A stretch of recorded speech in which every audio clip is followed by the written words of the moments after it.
नमस्कार दोस्तों, मैं देवेंद्र कुमार आपका एक बार फिर अपने चैनल महावीर एजुकेशनल पार्क में स्वागत करता हूं।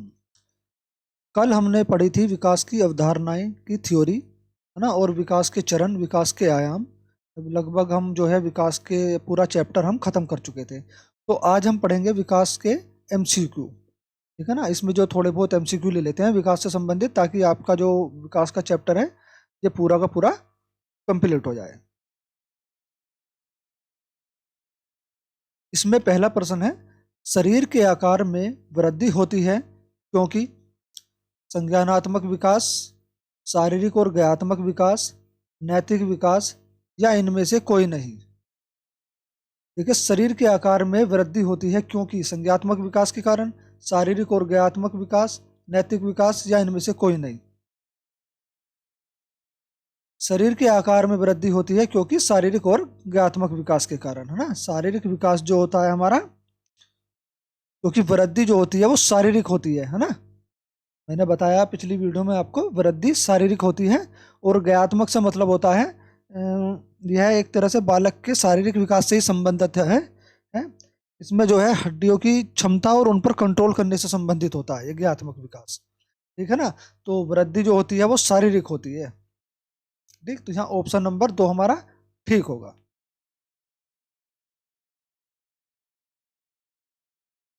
क्वेश्चन नंबर 2, मानसिक विकास को प्रभावित करने वाला कारक है। मानसिक विकास को कौन सा कारक प्रभावित करता है बताइए। वंशानुक्रम, परिवार का वातावरण, परिवार की सामाजिक स्थिति या उपरोक्त सभी। देखिए, मैंने आपको वीडियो में जो है विकास को प्रभावित करने वाले कारक पढ़ाए थे, है ना। उसमें जो है वंशानुक्रम भी है, परिवार का वातावरण भी है, परिवार की सामाजिक स्थिति भी है। ठीक है ना। तो यानी इसका होगा ऑप्शन नंबर 4, उपरोक्त सभी। ये सब कारक जो हैं ये बच्चे के जो है मानसिक विकास को प्रभावित करते हैं।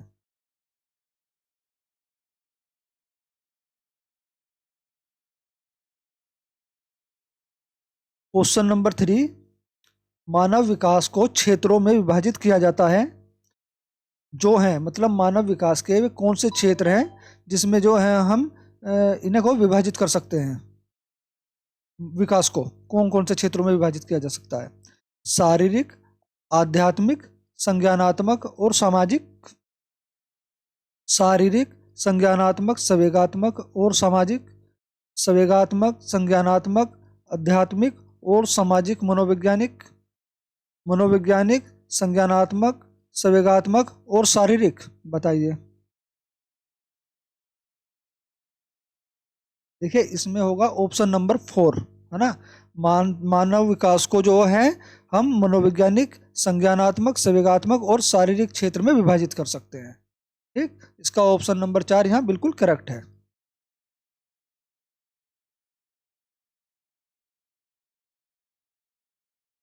अब लेते हैं हम अपना क्वेश्चन नंबर 4। विकास शुरू होता है उत्तर बाल्यावस्था से, शैशव अवस्था से, प्रसव पूर्व अवस्था से या फिर पूर्व बाल्यावस्था से। बताइए भाई, विकास शुरू होता है बाल्यावस्था के बाद से शुरू होता है, या शैशव अवस्था जब बच्चा बहुत छोटा होता है, मतलब जब वो पाँव भी नहीं चलता है, गोदी में ही होता है तब से, या प्रसव पूर्व अवस्था से, या पूर्व बाल्यावस्था से, या बाल्यावस्था के पहले से। बताइए कब शुरू होता है विकास। देखिए, विकास जो शुरू होता है ना, वो मैंने आपको पढ़ाया है, वो होता है प्रसव पूर्व अवस्था। प्रसव पूर्व अवस्था का मतलब होता है डिलीवरी, बच्चे की डिलीवरी, मतलब डिलीवरी होने से पहले की अवस्था, जब बच्चा गर्भ में ही होता है ना। तो यानी गर्भावस्था से, भ्रूणावस्था से, जब बच्चा जो बच्चा ना होकर एक भ्रूण होता है ना, भ्रूण अवस्था से ही जो विकास शुरू हो जाता है। तो यहाँ ऑप्शन नंबर 3 हमारा ठीक होगा।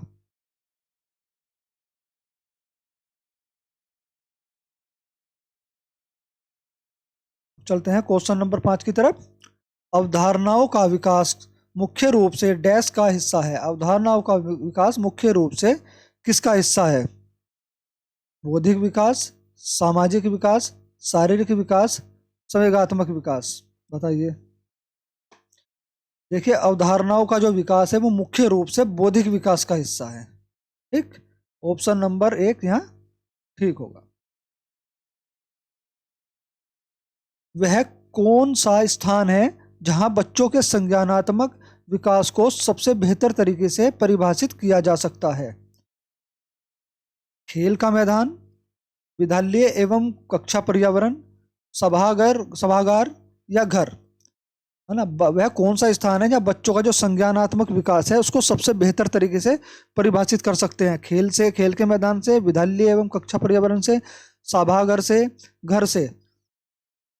तो देखिए सबसे अच्छा जो विकल्प है इसमें संज्ञानात्मक विकास को बेहतर तरीके से परिभाषित करने का, वो है विद्यालय एवं कक्षा पर्यावरण। ठीक है, यहाँ जो विकल्प नंबर 2, ऑप्शन नंबर 2 बिल्कुल ठीक होगा। यहाँ पर जो है हम बच्चों के संज्ञानात्मक विकास का बेहतर तरीके से परिभाषित कर सकते हैं विद्यालय और कक्षा पर्यावरण में। क्वेश्चन नंबर 7, निम्नलिखित में से कौन सा विकास छोटे बच्चों में मानसिक व संज्ञानात्मक विकास में सर्वाधिक मददगार होता है? सामाजिक विकास, शारीरिक विकास, सामग्रिक विकास, भाषा विकास। देखिए इसमें पूछ रहा है जो छोटे बच्चों में मानसिक व संज्ञानात्मक विकास में सर्वाधिक मददगार कौन सा होता है? सामाजिक विकास, शारीरिक विकास, सामग्रिक या भाषा विकास। देखिए इसमें जो होगा वो ऑप्शन नंबर 2 होगा, है ना। क्योंकि अगर शारीरिक विकास अच्छा होगा तो हमारा मानसिक और संज्ञानात्मक विकास भी अच्छा होगा। अगर शारीरिक विकास हमारा जो है अच्छा नहीं है तो मानसिक विकास और संज्ञानात्मक विकास भी हमारा अच्छा नहीं होगा। तो सबसे ज़्यादा मानसिक और संज्ञानात्मक विकास में शारीरिक विकास मदद करता है। ठीक, ऑप्शन नंबर 2 ठीक है। यहाँ क्वेश्चन नंबर 8, निम्नलिखित में से कौन सा बालक के सामाजिक विकास को प्रभावित नहीं करता? ध्यान रखना ये चीजें प्रभावित नहीं करता। ठीक, बुद्धि, भाषा प्रयोग की क्षमता, तर्क शक्ति, इनमें से कोई नहीं। देखिए मैंने अपनी पिछली वीडियो में पढ़ाया है कि जो है विकास को कौन कौन प्रभावित कर सकता है, विकास को प्रभावित करने वाले कारक, है ना। तो उसमें सामाजिक विकास को प्रभावित करने वाले कारक में बुद्धि भी है, भाषा प्रयोग की क्षमता भी विकास को प्रभावित करती है और तर्क शक्ति भी विकास को प्रभावित करती है। तो इनमें से कोई सा भी ऑप्शन नहीं है। ठीक है ना, यानी हमारा ऑप्शन नंबर 4 ठीक होगा, इनमें से कोई नहीं।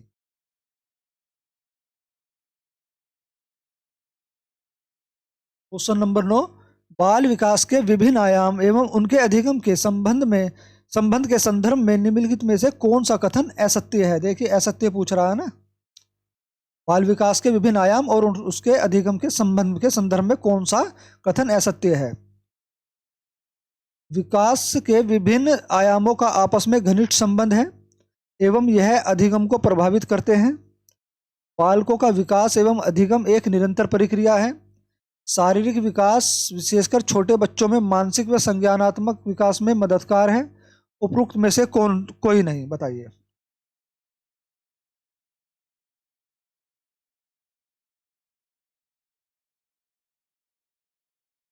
देखिए विकास के विभिन्न आयाम का आपस में घनिष्ठ संबंध है, बिल्कुल है ना।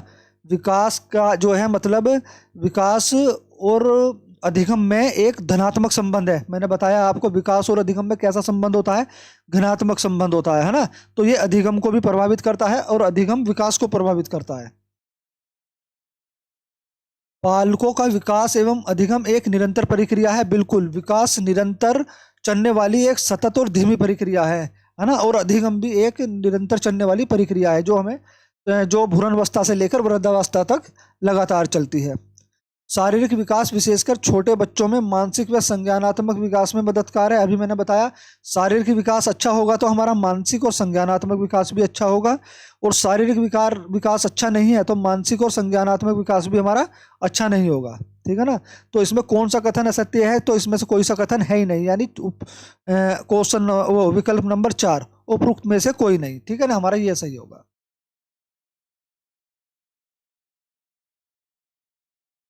आप अपनी कक्षा में कुछ छात्रों को चुनकर 6 महीने में उनमें होने वाले विकास की एक रिपोर्ट तैयार करना चाहते हैं, तो उसके लिए आप निम्न में से क्या चुनोगे?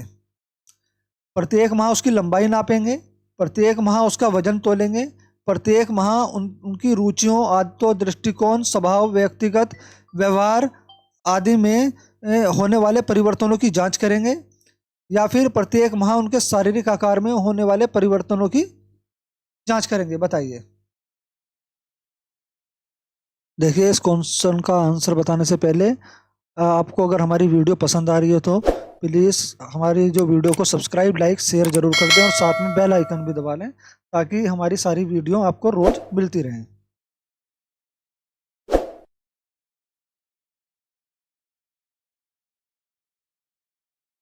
तो इसमें जो है प्रत्येक माह उनकी लंबाई नापेंगे? बिल्कुल भी नहीं, है ना। लंबाई नापना, लंबाई नापने का मतलब है वृद्धि, वृद्धि में आती है लंबाई नापने का, है ना। यहाँ विकास की एक रिपोर्ट तैयार करनी है शिक्षक को, है ना। उसके लिए क्या चुनेंगे वे? तो लंबाई में जो है विकास नहीं आता, लंबाई नापने का मतलब होता है वृद्धि, ठीक है ना। लंबाई वृद्धि में आती है। प्रत्येक माह उसका वजन तोलेंगे, वजन भी उसका वृद्धि में ही आता है। प्रत्येक माह उनके शरीर आकार में होने वाले परिवर्तन की जांच करेंगे, ये भी वृद्धि में आता है। आकार में ध्यान रखना, शारीरिक आकार कह रहा है, है ना। शारीरिक आकार में होने वाले, आकार में जब कोई परिवर्तन होता है ना तो वो वृद्धि कहलाती है, ठीक। लेकिन प्रत्येक माह उनकी रुचियों, आदतों, दृष्टिकोणों, स्वभाव, व्यक्तिगत व्यवहार आदि में होने वाले परिवर्तनों की जांच करेंगे, ये ठीक होगा। क्योंकि रुचियां रुचियों का जब रुचियां जब बच्चे में होती है तो ये विकास कहलाती है। कोई नई आदत का जन्म लेना भी विकास कहलाता है। बच्चे का दृष्टिकोण, स्वभाव और व्यक्तिगत व्यवहार, ये सब विकास कहलाते हैं, ठीक। तो इसमें ऑप्शन नंबर 3 बिल्कुल ठीक होगा।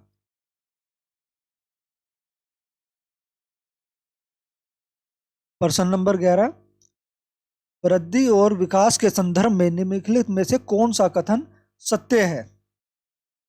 वृद्धि विकास की प्रक्रिया का एक चरण होता है जिसका क्षेत्र असीमित है।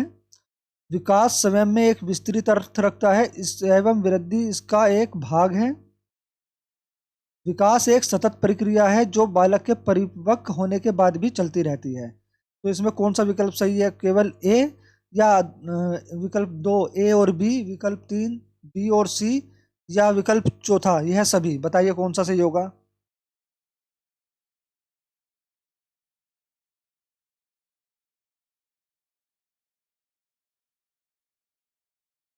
देखिए, इसमें जो सही होगा, वृद्धि विकास की प्रक्रिया का एक चरण होता है जिसका क्षेत्र असीमित है। वृद्धि विकास की प्रक्रिया का एक चरण होता है जिसका क्षेत्र असीमित है, ये बिल्कुल गलत है, ठीक है ना। वृद्धि विकास की प्रक्रिया का चरण नहीं है, बल्कि जो है ऑप्शन नंबर 2, विकास स्वयं में एक विस्तृत अर्थ रखता है ना। विकास जो है एक व्यापक क्षेत्र में फैला हुआ है ना, और वृद्धि इसका भाग है, ठीक है ना। विकास स्वयं में एक विस्तृत अर्थ रखता है, वृद्धि इसका भाग है। एक तो ये विकल्प हमारा बिल्कुल ठीक है। और विकास एक सतत प्रक्रिया, सतत मतलब लगातार चलने वाली प्रक्रिया है ना, जो बालक के परिपक्व होने के बाद भी चलती रहती है। जैसा मैंने बताया कि विकास जो है भ्रूण अवस्था से लेकर वृद्धावस्था तक लगातार चलता रहता है। तो हमारा यहाँ बी और सी बिल्कुल ठीक होगा। तो बी और सी कहाँ है? ऑप्शन नंबर 3 में है ना। ऑप्शन नंबर 3 बी और सी, ये हमारा बिल्कुल करेक्ट होगा।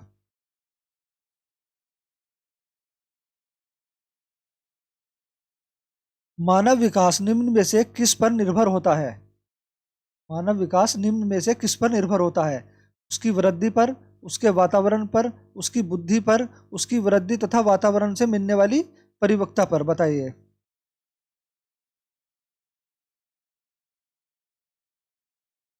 देखिए, मानव विकास जो होता है निर्भर होता है किस पे? बुद्धि पर? नहीं, नहीं। वातावरण पर? नहीं। ओ, ये है वृद्धि, है ना। उसकी वृद्धि पर, उसके वातावरण पर, उसकी बुद्धि पर? नहीं, ये तीनों ऑप्शन गलत हैं। इसमें उसकी वृद्धि तथा वातावरण से मिलने वाली परिपक्वता पर सही होता है ना, निर्भर करता है विकास। मानव का विकास उसकी वृद्धि तथा वातावरण से मिलने वाली परिपक्वता पर निर्भर होता है।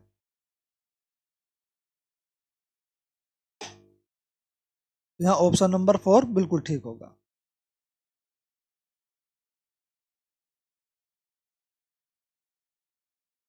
प्रश्न नंबर 13, प्राथमिक स्तर पर एक अच्छे शिक्षक में सबसे महत्वपूर्ण विशेषता है? पढ़ने की उत्सुकता, धैर्य और दृढ़ता, विषयों के ज्ञान में दक्षता, शिक्षण पद्धतियों के ज्ञान की दक्षता। देखिए, प्राथमिक स्तर पर एक अच्छे शिक्षक में महत्वपूर्ण महत्वपूर्ण विशेषता पूछ रहा है। बाकी ये शिक्षक की सारी विशेषता ही है, लेकिन इसमें पूछ रहा है वो महत्वपूर्ण, इन विकल्प में जो सबसे मजबूत विकल्प हो, जो सबसे अच्छा विकल्प हो, हमें उसका उत्तर देना है ना। तो जो इसमें सबसे मजबूत है वो है धैर्य और दृढ़ता, है ना। प्राथमिक स्तर पर शिक्षक में जो महत्वपूर्ण विशेषता होती है वो होती है उसके धैर्य की और दृढ़ता की। ठीक, ऑप्शन नंबर 2 यहाँ बिल्कुल ठीक रहेगा।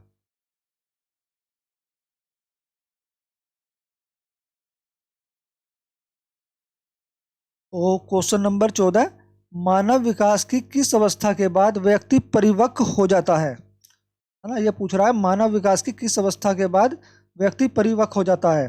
बाल्यावस्था, प्रौढ़ावस्था, शैशवावस्था या फिर किशोर अवस्था। सॉरी, ये 4 है ना, किशोर अवस्था बताइए ये।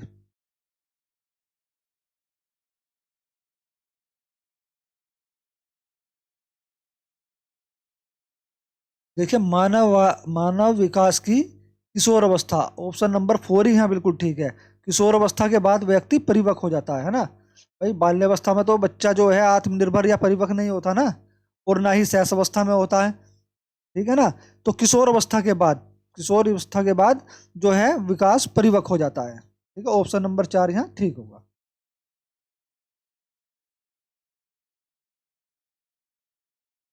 क्वेश्चन नंबर 15, सभी बच्चों की स्वतंत्रता खेलों, अनौपचारिक व औपचारिक खेलों, योग और खेल की गतिविधियों में सहभागिता क्यों आवश्यक है ना। सभी बच्चों की स्वतंत्र खेलों में, अनौपचारिक व औपचारिक खेलों में, योग में और खेल की गतिविधियों में सहभागिता क्यों आवश्यक है। शारीरिक विकास के लिए, मानसिक विकास के लिए, सामाजिक विकास के लिए या फिर उपरोक्त सभी, बताइए। देखिए, जो गतिविधि आधारित शिक्षण होता है ना, इनमें जो है बच्चों की सहभागिता शारीरिक विकास के लिए भी आवश्यक है, मानसिक विकास के लिए भी आवश्यक है, सामाजिक विकास के लिए भी आवश्यक है।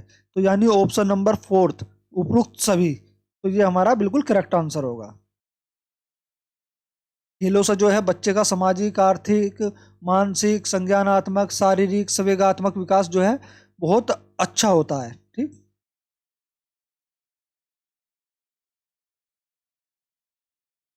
क्वेश्चन नंबर 16, जब किशोर में किसी वस्तु, समस्या या परिस्थिति के लिए निजी स्तर पर निर्णय लेने की क्षमता का विकास परिपक्व हो जाता है, जब उसमें निर्णय लेने की क्षमता आ जाती है, तो इस विकास को कहते हैं भाषा विकास, सामाजिक विकास, संज्ञानात्मक विकास या मनोज्ञानात्मक विकास।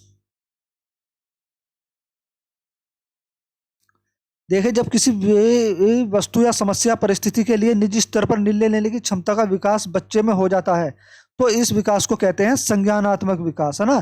क्योंकि संज्ञानात्मक विकास का मतलब होता है तर्क करना, विश्लेषण करना, है ना। बच्चा बहुत सोच समझ कर, तर्क कर कर कुछ भी फैसला लेगा, इसको बोलते हैं संज्ञानात्मक विकास। तो ऑप्शन नंबर 3 यहाँ करेक्ट आंसर है हमारा।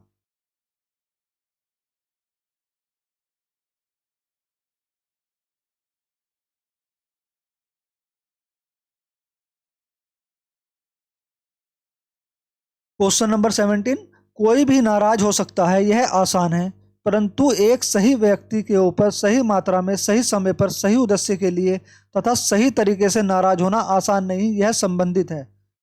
बताइए, संवेगात्मक विकास से, सामाजिक विकास से, संज्ञानात्मक विकास से, शारीरिक विकास से। मतलब व्यक्ति को कितनी मात्रा में, कहाँ पर, जोन सा भी, मतलब कोई सा भी संवेग हो, जैसे मान लो उसे गुस्सा आ रहा है तो उस संवेग को कहाँ पर कितना दिखाना है और नहीं, कहाँ पर नहीं दिखाना, है ना। इन सब का जो मतलब इन परिपक्व हो, इन सब में जो परिपक्व हो, तो कौन सा कारक है इसमें से। संवेगात्मक विकास, सामाजिक विकास, संज्ञानात्मक विकास, शारीरिक विकास।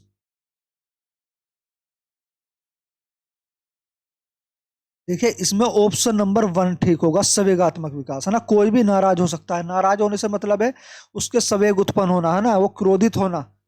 ठीक, यह आसान है, परंतु एक सही व्यक्ति के ऊपर सही मात्रा में, सही समय पर, सही उद्देश्य के लिए तथा सही तरीके से नाराज होना आसान नहीं, यह संबंधित है। संवेग, अगर क्योंकि संवेग हावी हो जाता है, मान लो क्रोध में व्यक्ति अपना आवेश खो देता है ना, तो वो कुछ भी कर जाता है, तो ये संवेगात्मक ही होता है।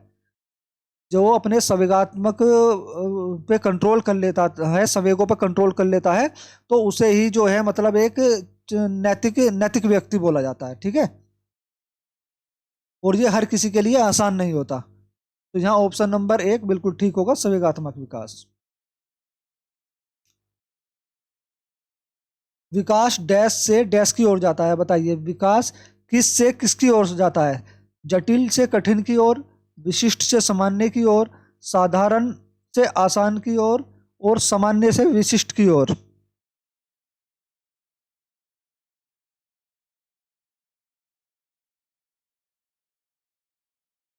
देखिए जटिल से कठिन की ओर जो है विकास नहीं बढ़ता, है ना। और जो है विशिष्ट से सामान्य की ओर भी विकास नहीं बढ़ता। साधारण से आसान की तरफ भी विकास नहीं बढ़ता। ये जो होता है विकास जो बढ़ता है वो सामान्य से विशिष्ट की ओर बढ़ता है, ठीक है ना। पहले सामान्य होता है फिर विशिष्ट की ओर बढ़ता है विकास, तो जहाँ ऑप्शन नंबर 4 करेक्ट होगा।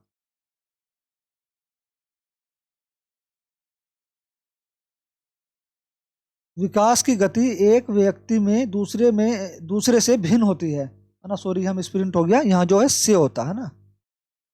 विकास की गति एक व्यक्ति से दूसरे सॉरी में ही एक व्यक्ति से दूसरे में भिन्न होती है, किंतु यह एक नमूने का अनुगमन करती है। यह कौन सा नमूना है? विकास की गति जो है वो एडी से चोटी की तरफ जाती है। विकास जो है अव्यवस्थित होता है, अप्रत्याशित होता है, या वह क्रमबद्ध और व्यवस्थित होता है, बताइए। देखिए विकास जो होता है वो एडी से चोटी की तरफ नहीं, चोटी से एडी की तरफ आता है, यानी सिर से चोटी की तरफ आता है, सिरोमुखी होता है, मस्तोमुखी होता है विकास, है ना। अव्यवस्थित नहीं, विकास जो है व्यवस्थित होता है, ठीक है ना। विकास जो होता है वो क्रमबद्ध तरीके से और व्यवस्थित तरीके से आगे बढ़ता है, ठीक।